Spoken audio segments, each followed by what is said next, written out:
We have 53 guys, plus 8 practice squad guys. So you're dealing with 61 different personalities. So you're going to have to develop a relationship with everybody, and meanwhile keep them protected and safe in the games. Welcome, Giant fans, to the latest edition of Equipped with me, Equipment Director of the New York Giants, Joe Skiba. This week's special guest, Vice President of Player Evaluation, Chris Mara. Joe, how you doing? I'm doing okay, buddy. This week's episode, in your office, you have a lot of memorabilia. And what we want to do is we're kind of going to talk about each helmet, and kind of bring us to a story of what you remember from each era. Okay. So first one we have here, can you tell if this is the numbers are a little bit faded out? It's actually a real helmet. Yes, it is. Old suspension helmet here. Old suspension helmet, which I actually, I believe I stole that from my parents' house. Stole. 25 years ago. It's an old Frank Gifford helmet. Frank retired, I believe it was in 1964.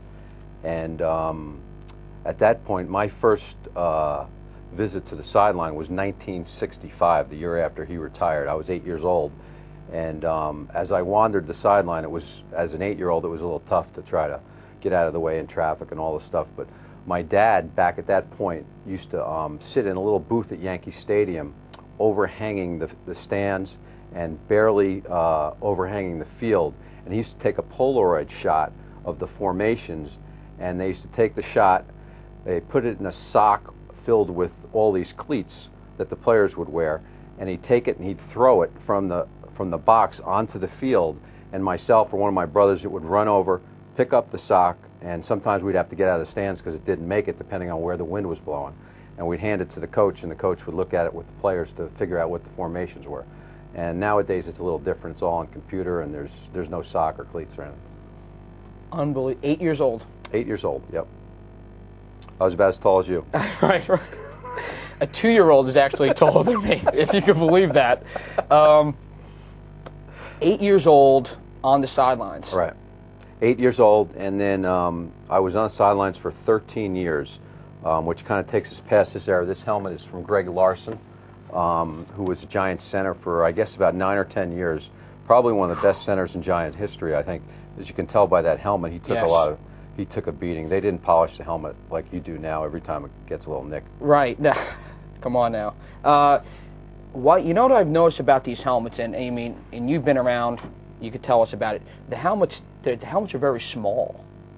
I mean, now it's kind of like oversized. I mean, were these guys that smaller back then, or was it more was kind of just cramming into them? Well, back then, the first day of training camp, basically, they would take all the equipment and they would put it out on the floor. You would have shoulder pads, helmets, thigh pads, hip pads, knee pads, and cleats. And they were basically small, medium, large, extra large. Nothing was custom fit.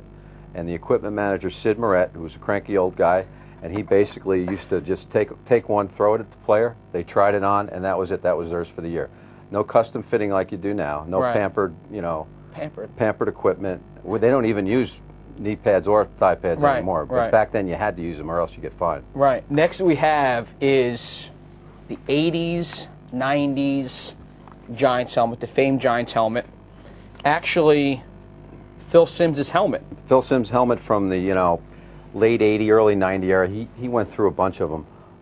But my favorite story from that era is really was the 1990 season. We won the championship game, and Jeff Hostetler was the quarterback at the time. Phil had been hurt, and we were playing in San Francisco, and we win the game on a Matt Barr field goal. And after the game's over, we take the red eye back to Tampa because there was only 1 week, and then there was the Super Bowl. Right. So we pull into the hotel, and it's 6 o'clock in the morning, 5 o'clock in the morning, and we see all this furniture coming out of the hotel, and we can't figure out what it is. And we're trying to move all our equipment into the office space. Set up. Well, the 49ers had pretty much thought they were going to be in the Super Bowl, so they had all their office stuff set up.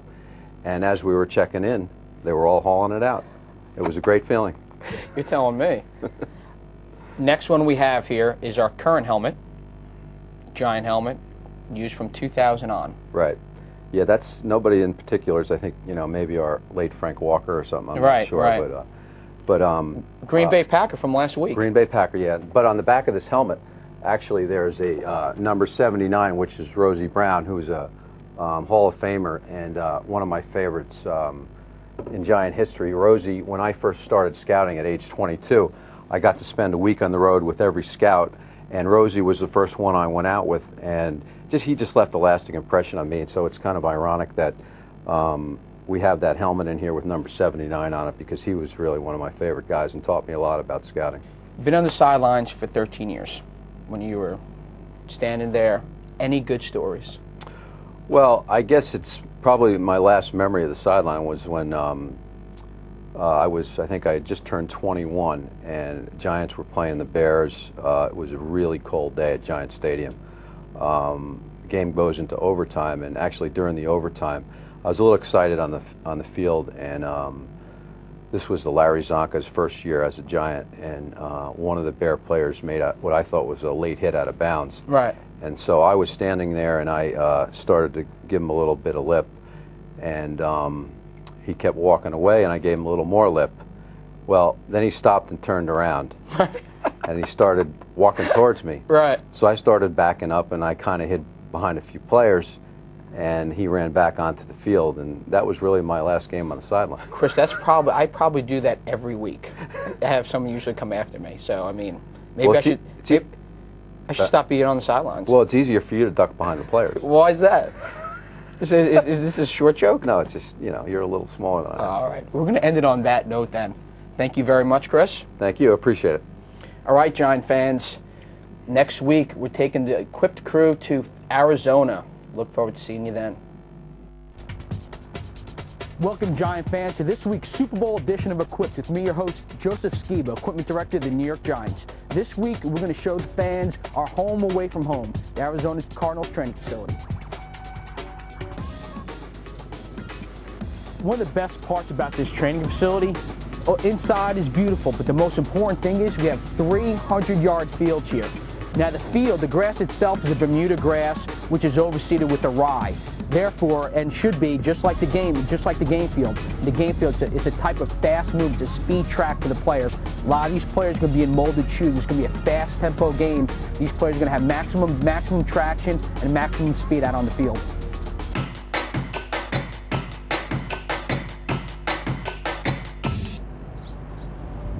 Now we're going to take you inside and show you how we get the players ready.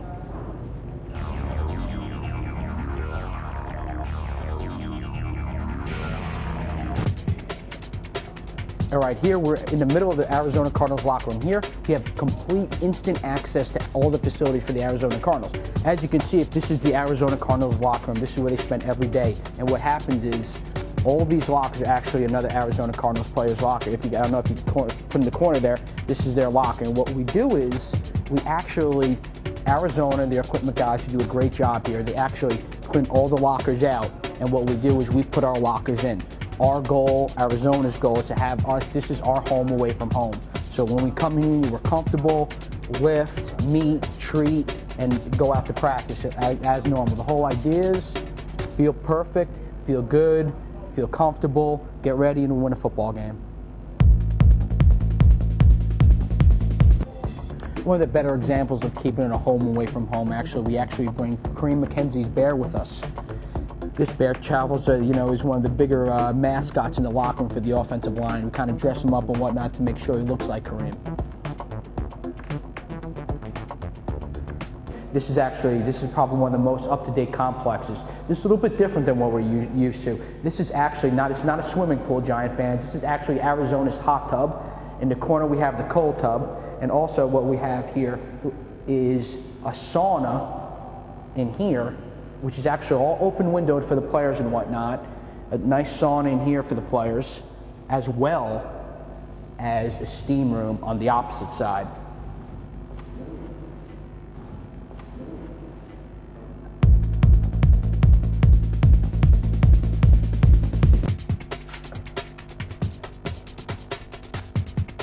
One of the funnier parts is actually using the Cardinals facility, and all the access you get is Coach Coughlin actually shares a locker with Coach Wisenhunt. So the funny part is that you see Coach Wisenhunt using the locker in the morning, then when Coach comes in, it becomes his locker. Kind of one of the funnier things about using another team's complex. All right, fans, I'm not exactly running for president or in a debate or anything, but this is actually one of the finer parts of the complex. This is actually a theater meeting room for the players. It's actually a team theater where the coach can come up here, talk to players, formulate game plans, show them what the goals are for the week. Around this area here, too, is each individual meeting room. Once team meeting is done, these players go walk a couple of steps and right into their meeting rooms, get ready for Sunday. As you can see, the NFL season never ends. Just like the Arizona Cardinal players getting ready for the off-season program lifting weights, our players will come in, lift some weights before or after practice, and get ready for the game on Sunday.